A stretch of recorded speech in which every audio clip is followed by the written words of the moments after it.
One thing that we are just witnessing this trend towards is something that's very alarming to me, and it apparently is very alarming to the Pentagon, because the Pentagon funded a study warning us of a massive problem with national security, a big national security threat.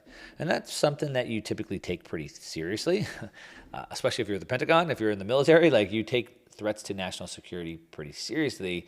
And in this case, what they warned us, what this study found out, is that the big warning, the big risk to national security they found is dementia among U.S. officials.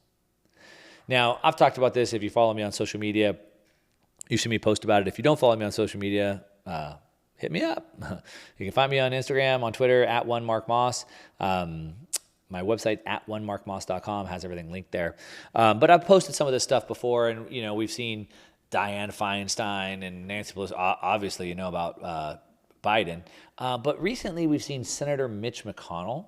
He's a Republican from Kentucky. And look, I'm not trying to claim any label here. I'm going to go equally as hard on Biden, a Democrat, as I will on Mitch McConnell as a Republican. I don't care. I'm going to call it out as I see it. And we've seen twice now. I called it out the first time, and now it just happened a second time, where Senator Mitch McConnell basically was like giving a talk and like just froze. Just stopped talking and had to be come and grabbed and like escorted off. Now, the first time that happened, it was very alarming to me and most people that have any sort of a brain and can think about this thing. Lots of comments I saw were like, oh, he pooped his pants, or like, this is normal. He just forgot what he was going to say. I mean, they're trying to like rationalize that, but it's not how like healthy young people work. Like, this doesn't happen. Now, it might happen to some people. I just would argue that they're not healthy. Like, you don't just freeze up like that. But the bigger problem, as is shown in the study, is that as the national security workforce is aging, they're seeing dementia is starting to impact these U.S. officials. And as I said, it poses a threat to national security. And so Mitch McConnell had this second episode, and he enjoys the most privileged access to classified information of anyone in Congress. So he has the highest level to the most classified information of anyone in Congress as a member of the so-called, what they call the Gang of Eight congressional leadership.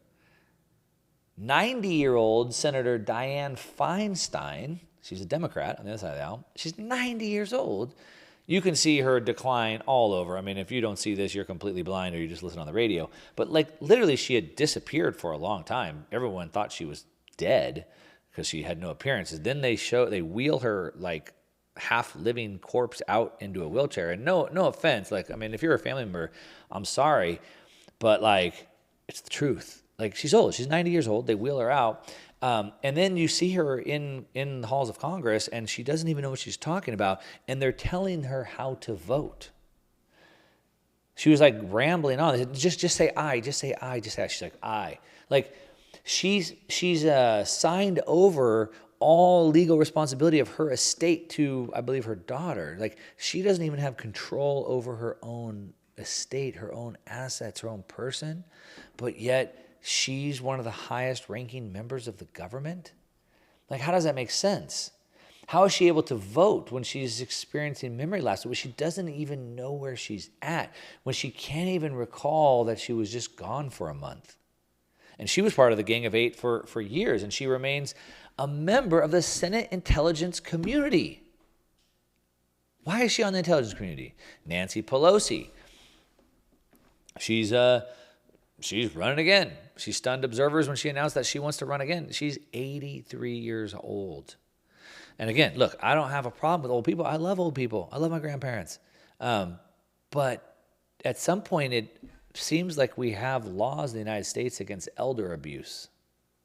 And when you're rolling people in wheelchairs who don't even know where they're at, and you're forcing them to vote for things they don't even know what they're voting for, at what point does that become, I don't know, I'm not an attorney, but elder abuse, certainly manipulation of old people. Like, if you got someone to, like, and if you got somebody in that stage of life to, give you power of attorney over certain assets, or to transfer you a bunch of money, or enter some sort of a contractual agreement with you, that would probably be deemed illegal, or at least non-binding, right?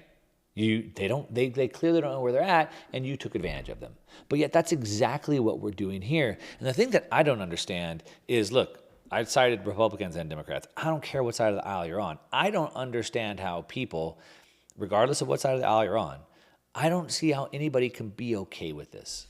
How can anybody be okay with seeing Biden go to this 911 memorial and just start rambling about just random topics, talking in circles, on stage saying, oh, my handlers told me not to do this, or like, he says, I don't know what I'm doing. Like, how can somebody be okay with that?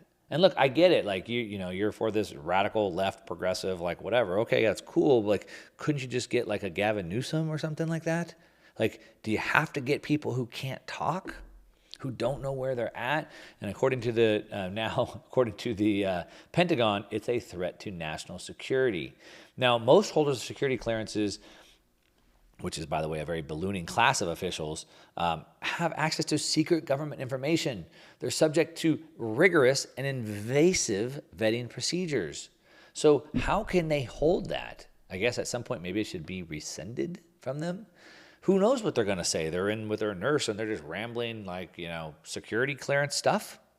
Now, in 1981, only 4% of Congress was over the age of 70. But by 2022, that number is almost 25%. So from 4 to 25%. And now keep in mind, the average age of a Fortune 500 CEO is 57.